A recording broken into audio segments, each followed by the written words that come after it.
This is Harley-Davidson. It's time for them to be exposed. In Harley's words, they are all in on diversity and inclusion. Now let's take a look at what that means. I wonder how many Harley riders are aware that Harley-Davidson is a platinum founding member of the LGBT Chamber of Commerce in Wisconsin. This is the same chamber that says on behalf of the businesses that are a part of the Wisconsin LGBT Chamber, they opposed banning transgender sex changes for children. Harley-Davidson even hosted an LGBTQ plus boot camp at their corporate offices, and look at that sweet cake they got them. Isn't that just so inclusive? Here's a closer look at that cake for all you Harley riders out there. So who's Harley-Davidson's CEO? Well, it's another CEO that was placed right around COVID. Jochen Zeitz is an unusual choice to lead Harley-Davidson.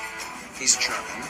He's an outspoken climate activist. The businessman who uses his millions to change opinions on climate change. Are you getting Harley-Davidson vibes yet? In 2030, that we should be completing that total transformation of the company. If his goal is the total transformation of Harley-Davidson, well, he's well on his way. They sponsored this LGBTQ plus Pride event where they had a rage room. And I am not joking, something called a rage room to, quote, let off steam. It was located right next to the story time area for children to interact with drag queens and the play catch with a dad for all those who had daddy issues. In Harley's so-called sustainability report, they also say that their 1,800 global employees completed a virtual training to learn what an ally is to the LGBTQ plus community, and that employees also participated in an engaging and interactive learning session that allowed them to explore social identities, both seen and unseen. We all know what that means. And then again, in honor of National Coming Out Day, employees attended a virtual session featuring Sandy Eichel. Let's see who Sandy is. Sandy Eichel is not your typical financial services speaker. Once a Lutheran pastor's wife, a professional opera singer, and a consummate perfectionist, Sandy had the picture-perfect life. But inside, she was miserable. So she chose a new last name,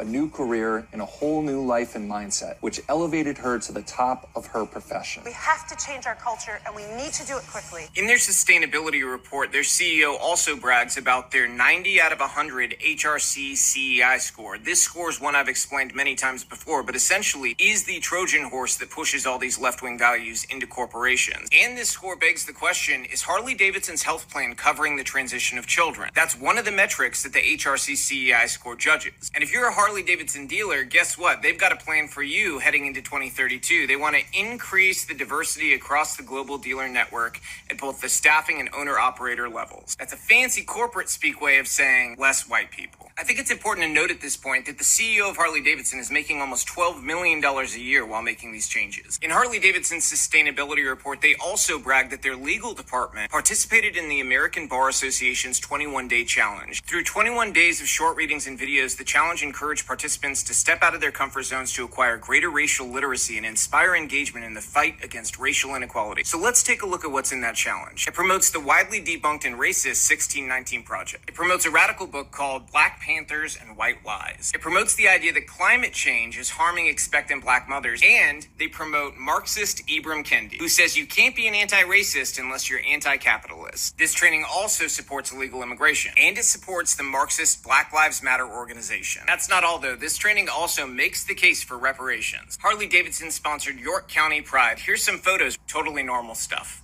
I'm not even sure what's going on here. Celebrating Pride Month is not enough for Harley-Davidson, though. Under their new CEO, they also made March and February months of inclusion. Don't worry, though, because they never miss Pride Month. They also brag in their sustainability report that they support the HRC's call for the Equality Act to be passed. So what is the Equality Act? The Equality Act is a lot like naming a bill, vote yes if you want to say Puppies Act, and then inside the bill, it actually mandates that you kill puppies. The Equality Act in reality has nothing to do with equality. It's about stripping women of their spaces and allowing men into bathrooms and locker rooms. So you can expect to see more bathroom assaults like this. For all you Harley riders out there, I want to be explicitly clear. Harley-Davidson supporting the Equality Act being passed means that they support boys competing against your daughters in sports, stripping them of their championships, their opportunities, and their scholarships. It also means that they support men following your daughter into the bathroom, and your daughter is supposed to shut up and be okay with it.